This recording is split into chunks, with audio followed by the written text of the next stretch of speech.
Hello friends, welcome to astro classes Silvassa. मित्रों, बालाजी वेद वास्तु एवं ज्योतिष विद्यालय सिलवासा में आप सभी का हार्दिक स्वागत है। मित्रों, आज हम अपने आज के प्रकरण में दशमेश भाव की चर्चा करेंगे। दशमेश भाव फलम की चर्चा करेंगे। दशमेश का मतलब दशम भाव का मालिक, और भाव मतलब किस भाव में बैठा हो तो फलम मतलब क्या फल देगा। ठीक है, तो दशमेश भाव फलम की चर्चा आज हम करेंगे। तो आज हम अपने प्रकरण की ओर बढ़ें, इससे पहले आप लोगों से एक निवेदन करूं कि please like my Astro Classes official Facebook page facebook.com/एस्ट्रो क्लासेस। ठीक है, ये क्लासेस में डबल एस है, आप ध्यान देना। ठीक है, और ट्विटर पर हमें फॉलो कर सकते हैं आप। ट्विटर हैंडल मेरा है एस्ट्रो क्लासेस। ठीक है, और यूट्यूब के चैनल को सब्सक्राइब करें। एंड मेरे वेबसाइट www.astroclasses.com जो मोबाइल फ्रेंडली है, बिल्कुल मोबाइल के ऐप की तरह खुलता है और पूरा आप इसको पढ़ सकते हैं अपने मोबाइल में। ठीक है, और ब्लॉग भी है ना, astroclasses.blogspot.com। ठीक है, लेकिन ब्लॉग में डबल एस है। ठीक है, तो call for appointment for any suggestion suppose that astro and vastu, है ना। मेरा नंबर यह है 8690522111 और मेरा पता है बालाजी ज्योतिष केंद्र, गायत्री मंदिर के जस्ट बाजू में, main road, Mandir Faliya Amli, Silvassa, union territory of D&NH। मित्रों, ये सिलवासा जो है वो यूनियन टेरेटरी है ना। ये सूरत और वापी के बीच में है। मुंबई और सूरत के बीच में एक वापी स्टेशन है ना। वापी स्टेशन ये गुजरात में पड़ता है, वलसाड़ के पास। तो वापी रेलवे स्टेशन पर आप आएंगे तो सिलवासा दुनिया भर का रिक्शा मिल जाएगा वहाँ से आपको, और उसको आप बोलेंगे कि गायत्री मंदिर, तो बस मेन रोड पर ही, सिलवासा वापी मेन रोड पर ही गायत्री मंदिर है और उसके जस्ट बाजू में मेरा ऑफिस है। ठीक है, बहुत बड़ा बोर्ड लगा है बालाजी एस्ट्रोलॉजी सेंटर का, मेन रोड पे ही। तो आप आ सकते हैं, मोस्ट वेलकम आपका है। आप अपनी कुंडली पर सलाह लेने के लिए एक बार अवश्य पधारें। तो चलिए आज हम अपने प्रकरण की ओर आगे बढ़ते हैं। आज का हमारा प्रकरण है कर्मेश भाव फलम।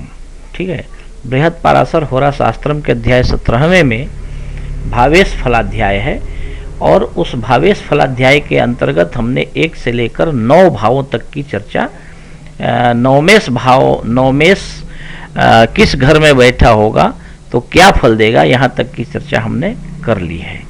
अब आज हम दशमेश की चर्चा करेंगे कि दशमेश कहाँ किस घर में बैठा होगा तो क्या फल देगा, शुभ अथवा अशुभ।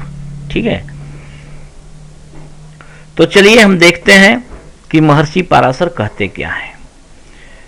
अपने कर्मेश भाव फलम के प्रथम श्लोक में महर्षि पाराशर कहते हैं कि कर्मेशाधिपतौ लग्ने कविता गुण संयुतः बाल्ये रोगी सुखी पश्चाद अर्थवृद्धिर दिने दिने। ठीक है, कहते हैं कि यदि कर्मेश यानी कि 10th होम का मालिक फर्स्ट होम में लग्ने, फर्स्ट होम में यदि बैठा हो तो जातक के अंदर एक बहुत बड़ा गुण होता है, और वो होता है कवित्व भाव, है ना। कविता लिख देने, खड़े खड़े कविता लिख देने का गुण उसके अंदर होता है, कवित्व कला होती है। ऐसा जातक बाल काल में रोगी होता है लेकिन पश्चात सुखी, है ना, और उसके पश्चात अर्थवृद्धि दिने दिने। ठीक है, ये जीवन में जैसे जैसे बड़ा होते चला जाता है वैसे वैसे इसके घर में धन की वृद्धि होती चली जाती है। इसके जीवन में धन की कमी नहीं होती है। महर्षि पराशर अपने अगले श्लोक में कहते हैं कि धने मदे च सहजे कर्मे सो यदि संस्थितः मनस्वी गुणवान वाग्मी सत्य धर्म समन्वितः। ऐसा जातक सत्यवक्ता होता है। कौन? हाँ, कर्मेश यदि धन मद और सहज भाव में बैठा हो। धन का मतलब दूसरा, मद का मतलब सातवां, सहज का मतलब तीसरा। ठीक है। जिस जातक की जन्म कुंडली में दसम भाव का मालिक ग्रह यदि दूसरे, तीसरे और सातवें घर में बैठा हो तो ऐसा जातक मनस्वी होता है, ऐसा जातक गुणवान होता है, ऐसा जातक बुद्धिमान होता है, वक्ता होता है, श्रेष्ठ वक्ता होता है और सत्य धर्म समन्वितः, सत्यवादी होता है, सत्य बोलने वाला होता है, सत्य को ही धर्म समझने वाला होता है, सत्याचरण ही अपने जीवन में करता है। चलिए महर्षि पराशर के अगले श्लोक को देखते हैं। कहते हैं कि 10वें से सुखे कर्मे ज्ञानवान सुख विक्रमी गुरुदेवार्चन रतो धर्मात्मा सत्य संयुतः। कहते हैं कि यदि 10वें यानी 10th होम का मालिक, यदि 10th होम का मालिक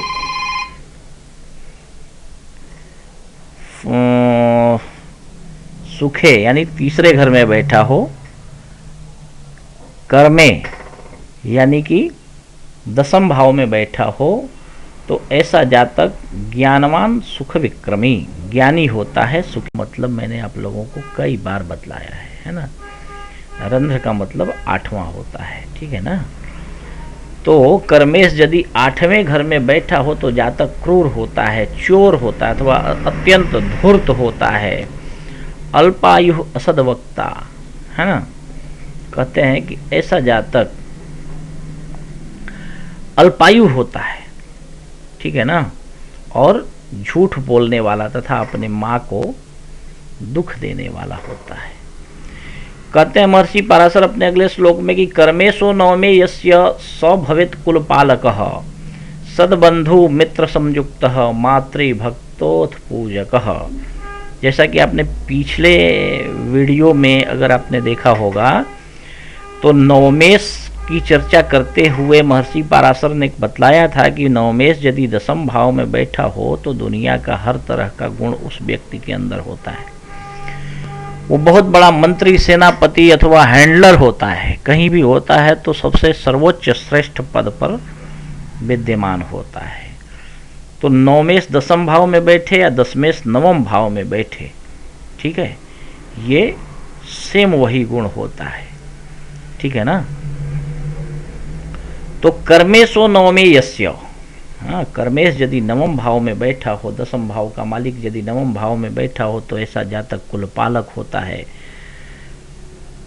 सद्बंधु मित्र संयुक्त है ना, अच्छे बंधु अच्छे मित्रों से और युक्त होता है, मातृ भक्त अथ पूजक, माता का भक्त होता है ना, और कुल का पालक कुलोद्धारक मातृ भक्त होता है। माता की जो भक्ति करेगा वो तो साहब दुनिया में सबसे श्रेष्ठ बनेगा ही।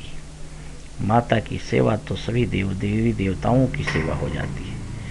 तो चलिए ये हमारा प्रकरण पूर्ण हुआ। अब अपने अगले प्रकरण में हम लाभेश एवं व्ययेश है ना, उनकी भी चर्चा करेंगे।